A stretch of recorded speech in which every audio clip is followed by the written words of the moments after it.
Today's been a good day. Oh, I've just noticed Mark's socks drying on the back of that chair. Oh, whatever. You know how we live. I don't care. We've got wood, very damp wood in that. I bought that in that trolley. Yeah.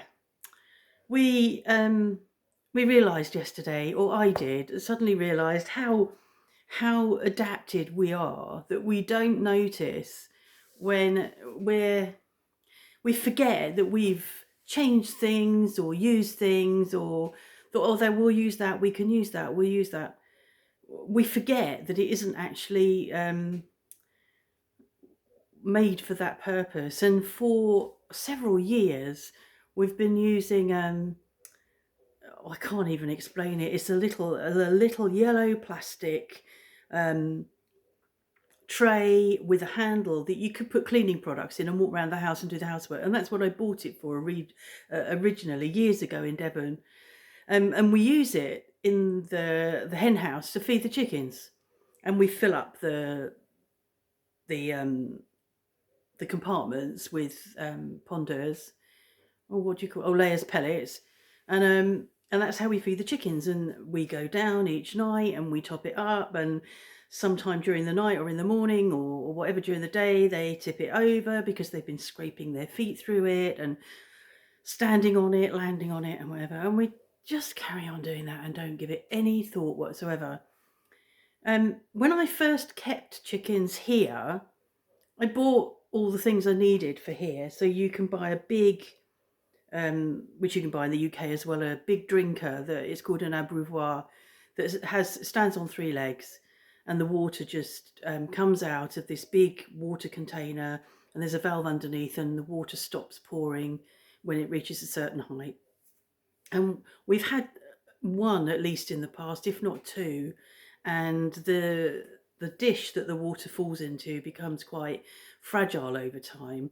But these drinkers that we had were, I think ultraviolet light would get to them because they were outside in the run. I don't know why they were outside. I mean, at one point we did have 3 different lots of chickens. We'd have chickens in one place and chickens in another place, so that's probably why.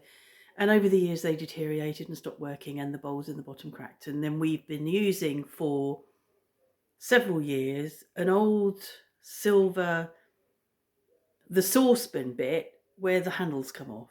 So that gets topped up every so often. And I'm not sure if it is with the cockerel, but when you go down there and the water's up on a plinth, it looks like they've been swimming in it. There's water everywhere. And yesterday I thought, what are we doing? You know, we're going away. My friend's coming, and we're going to leave them that weekend that she's not able to cover. We're going to leave them in. It's a big shelter. It's the size of a small double garage. So they're fine inside. They're meant to be undercover anyway because of avian flu, so they'll be fine. And I thought I could just buy a proper hopper for their food and an abreuvoir on legs or something for their water, so it's completely filled up, both of them, and you could walk away from them probably for a week and not have to fill them up.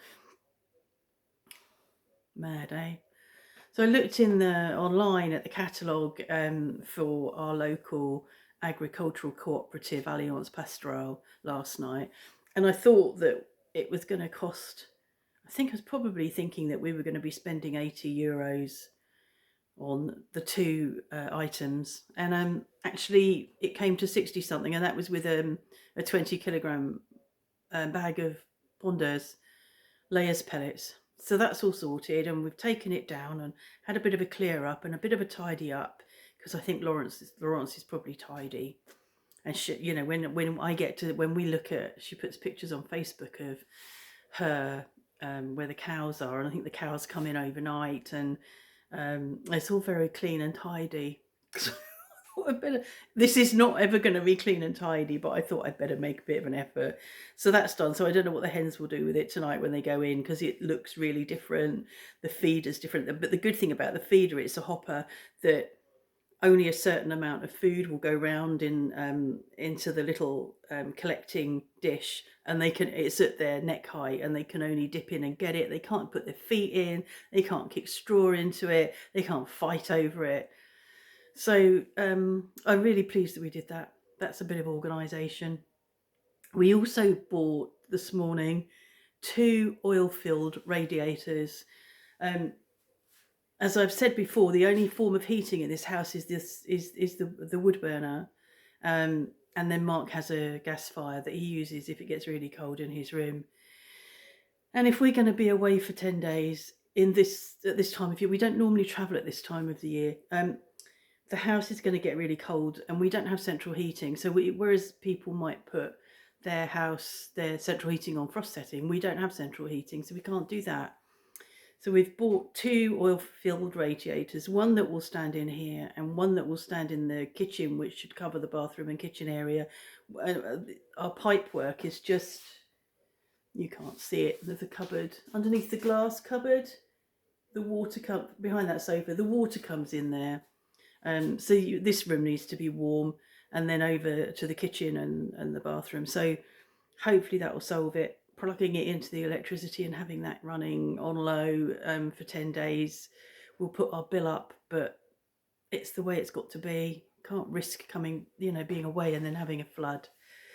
So we bought 2 radiators, so that's good. I bought baguettes from the best boulangerie. So we did have baguettes with cold pork and chutney in for lunch. And I'm just making ratatouille with no onions because we think the onions were a problem for Mark last week. So I haven't put onions in it, which is disappointing, but it'll be fine. But I needed to use the courgettes and the aubergines that I'd bought pre-IBS, and then discovered I couldn't sort of do any of that cooking because I needed to do some bland food. So I'm making ratatouille for the first time in ages. It's normally something you make in the summer when there's a glut of courgettes and tomatoes and aubergines. I haven't got tomatoes, so I'll use tin tomatoes. I've got tin tomatoes, and that's not a problem. And I'm going to do it with salad. So was talking to my sister this afternoon, who is having a problem in terms of bread.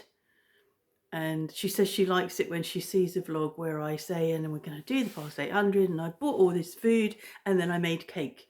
It makes her feel better about her failings with regard to diet. I don't know why. So she said to me today, I'm really pleased when you say that because I don't feel so bad. And when we were finishing the conversation, she said, oh, I've got to go. John's just come back with some bread. And we've had bread today. But we'll have, with the ratatouille, we'll have salmon, so low carbs again. And then I need to get my bum in gear tomorrow and have 2 meals that are fast 800 and have no bread. There's no bread in the house now, so that's good. Well, there is actually.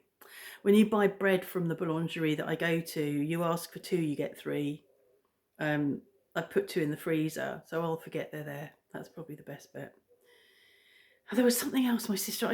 I rung her yesterday. Oh, I think I kicked the tripod.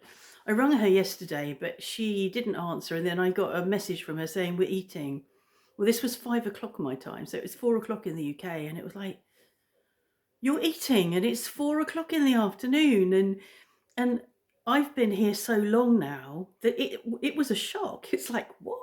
What are you doing? Because we don't eat like that. In France, you eat around midday your main meal, and then around 7 we're having our main meal tonight because we were out all morning. But it was just incredible. You can walk into a restaurant in the UK and whenever you want to eat, they're there to serve you. And here, if you're not in the restaurant by, I don't know, I think you're probably okay 1:30, but you're pushing it a bit. You might not get served a meal, and restaurants are beginning to close, and you certainly couldn't rock up at 2 o'clock, and you certainly couldn't rock up at 3 o'clock for a meal. So it's and it obviously is a sign of integration, I think, that I was just quite shocked that they were out eating.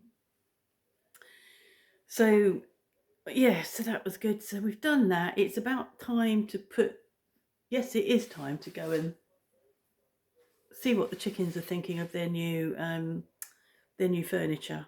So we'll go and do that, and then I'm quite hungry. I'm hoping that the ratatouille is going to be probably another 3/4 of an hour. I think I'll last. I'll find. Oh, I know. I watched. What did I call him the other day? The clown. I watched the clown responding in Parliament to um, the Sue Gray report, which has been heavily redacted, of course, um, and it was just absolutely, absolutely atrocious. Keir Starmer was standing there replying, very statesmanlike, and I just think the clown is not statesmanlike, and I really do hope very soon that he's gone. Ian Blackford did really well, wouldn't withdraw his comments, and I was about to be chucked out, I think, but walked out. And I have to try and remember whether Skinner is still alive. He might not be, and I can't remember his first name, which is awful. But he would have really gone for it had he been there. He's been chucked out a few times.